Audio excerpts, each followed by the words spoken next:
आज सुबह जब मैं रांची एयरपोर्ट पर पहुंचा तो एक बहन ने कर्मा पर्व के प्रतीक इस जावा से मेरा स्वागत किया। इस पर्व में बहनें अपने भाई की कुशलता की कामना करती है। मैं झारखंड के लोगों को कर्मा पर्व की बधाई देता हूं। आज इस शुभ दिन झारखंड को विकास का नया आशीर्वाद मिला। 6 नई वंदे भारत ट्रेनें 650 करोड़ से ज्यादा की रेलवे परियोजनाएं, कनेक्टिविटी और यात्रा सुविधाओं का विस्तार और इस सबके साथ साथ झारखंड के हजारों लोगों को पीएम आवास योजना के तहत अपना पक्का घर। मैं झारखंड की जनता जनार्दन को इन सभी विकास कार्यों के लिए बधाई देता हूं। इन वंदे भारत ट्रेनों से जो और राज्य से भी जुड़ रही है, मैं उन सभी को भी बधाई देता हूं।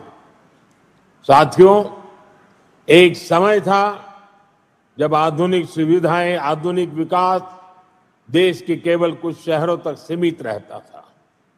झारखंड जैसे राज्य आधुनिक इंफ्रास्ट्रक्चर और विकास के मामले में पीछे छूट गए थे, लेकिन सबका साथ सबका विकास के मंत्र ने देश की सोच और प्राथमिकताओं को बदल दिया है। अब देश की प्राथमिकता देश का गरीब है। अब देश की प्राथमिकता देश का आदिवासी है। अब देश की प्राथमिकता देश का दलित, वंचित और पिछड़ा समाज है। अब देश की प्राथमिकता महिलाएं हैं, युवा हैं, किसान है। इसलिए आज दूसरे राज्यों की तरह ही झारखंड को वंदे भारत जैसी हाई टेक ट्रेनें मिल रही है, आधुनिक इंफ्रास्ट्रक्चर मिल रहा है। साथियों, आज तेज विकास के लिए हर राज्य, हर शहर वंदे भारत जैसी हाई ट्रेन चला चाहता है।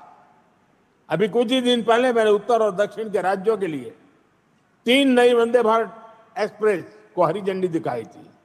और आज टाटानगर से पटना, टाटानगर से उड़ीसा के ब्रह्मपुर, राउरकेला से टाटानगर होते हुए हावड़ा, भागलपुर से दुमका होते हुए हावड़ा, देवघर से गया होते हुए वाराणसी और गया से कोडरमा, पारसनाथ, धनबाद होते हुए हावड़ा के लिए वंदे भारत एक्सप्रेस की सेवा शुरू हुई है। और अभी जब मंच पे आवास वितरण का कार्यक्रम चल रहा था, उसी समय मैंने झंडी दिखा करके इन सभी वंदे भारत ट्रेनों को विदाई भी दे दी और वो अपने गंतव्य स्थान पर चल पड़ी। पूर्वी भारत में रेल कनेक्टिविटी के विस्तार से इस पूरे क्षेत्र की अर्थव्यवस्था को मजबूती मिलेगी। इन ट्रेनों से कारोबारियों को, छात्रों को लाभ होगा। इससे यहां आर्थिक और सांस्कृतिक गतिविधियां भी तेज होगी। आप सभी जानते हैं, आज देश और दुनिया से लाखों की संख्या में श्रद्धालु काशी आते हैं। काशी से देवघर के लिए वंदे भारत ट्रेनों की सुविधा होगी तो उनमें से बड़ी संख्या में लोग बाबा वैद्यनाथ के भी दर्शन करने जाएंगे। इससे यहां पर्यटन को बढ़ावा मिलेगा। टाटानगर तो देश का इतना बड़ा औद्योगिक केंद्र है। यातायात की अच्छी सुविधा यहां के औद्योगिक विकास को और गति देगी। पर्यटन और उद्योगों को बढ़ावा मिलने से झारखंड के युवाओं के लिए रोजगार के अवसर भी बढ़ेंगे। साथियों, तेज विकास के लिए आधुनिक रेल इंफ्रास्ट्रक्चर उतना ही जरूरी है। इसलिए आज यहां कई नए प्रोजेक्ट भी शुरू किए गए हैं। मधुपुर बाईपास लाइन की आधारशिला रखी गई है। इसके तैयार होने के बाद हावड़ा दिल्ली मुख्य लाइन पर ट्रेनों को रोकने की जरूरत नहीं होगी। बाईपास लाइन शुरू होने से गिरिडीह और जसीडीह के बीच यात्रा की भी काफी समय कम हो जाएगा। आज हजारीबाग टाउन कोचिंग डिपो की भी आधारशिला रखी गई है। इससे कई नई ट्रेनें सेवाओं का शुरू करने में सुविधा होगी। कुरफुरा से कनारोआ तक रेल लाइन का दोहरीकरण होने से झारखंड में रेल कनेक्टिविटी और मजबूत हुई है। इस सेक्शन से दोहरीकरण का काम पूरा होने से अब स्टील उद्योग से जुड़े माल की ढुलाई और आसान हो जाएगी।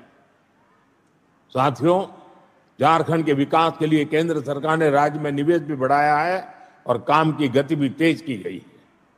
इस साल झारखंड में रेल इंफ्रास्ट्रक्चर के विकास के लिए 7,000 करोड़ रुपए से ज्यादा का बजट दिया गया है।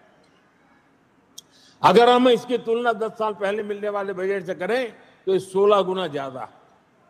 रेल बजट बढ़ने का असर आप लोग देख रहे हैं। आज राज्य में नई रेल लाइन बिछाने, उनके दोहरीकरण करने और स्टेशनों पर आधुनिक सुविधाएं बढ़ाने का काम तेजी से हो रहा है। आज झारखंड भी उन राज्यों में शामिल हो गया है जहां रेलवे नेटवर्क का 100% इलेक्ट्रिफिकेशन हो चुका है। अमृत भारत स्टेशन योजना के तहत झारखंड के 50 से अधिक रेलवे स्टेशनों का भी कायाकल्प किया जा रहा है। साथियों, आज यहां झारखंड के हजारों लाभार्थियों का पक्का घर बनाने के लिए पहली किस्त जारी की गई है। पीएम आवास योजना के तहत हजारों लोगों को पक्का घर भी बनाकर दिया गया है। घर के साथ साथ उन्हें शौचालय, पानी, बिजली, गैस कनेक्शन की सुविधा भी दी गई। हमें याद रखना है, जब एक परिवार को अपना घर मिलता है तो उसका आत्मसम्मान बढ़ जाता है। वो अपना वर्तमान सुधारने के साथ ही बेहतर भविष्य के बारे में सोचने लगता है। उसे लगता है कि कुछ भी संकट हो तो भी उसके पास एक अपना घर तो रहेगा ही। और इसे झारखंड के लोगों को सिर्फ पक्के घर ही नहीं मिल रहे, पीएम आवास योजना से गांवों को और शहरों में बड़ी संख्या में रोजगार के अवसर भी तैयार हो रहे हैं। साथियों, 2014 के बाद से देश के गरीब, दलित, वंचित और आदिवासी परिवारों को सशक्त बनाने के लिए कई बड़े कदम उठाए गए। झारखंड समेत देश भर के आदिवासी भाई बहनों के लिए पीएम जनमन योजना चलाई जा रही है। इस योजना के माध्यम से जनजातियों तक पहुंचने की कोशिश हो रही है जो बहुत पिछड़े हैं। ऐसे परिवारों को घर, सड़क, बिजली, पानी और शिक्षा देने के लिए अधिकारी खुद उन तक पहुंचते हैं। ये प्रयास विकसित झारखंड के हमारे संकल्पों का हिस्सा है। मुझे विश्वास है आप सबके आशीर्वाद से संकल्प जरूर पूरे होंगे। हम झारखंड के सपनों को साकार करेंगे। इस कार्यक्रम के बाद मैं एक और विशाल जनसभा में भी जा रहा हूं। 5-10 मिनट में ही मैं वहां पहुंच जाऊंगा। वहां बहुत बड़ी संख्या में लोग मेरा इंतजार कर रहे हैं। वहां मैं विस्तार से झारखंड से जुड़े दूसरे विषयों पर भी बात करूंगा।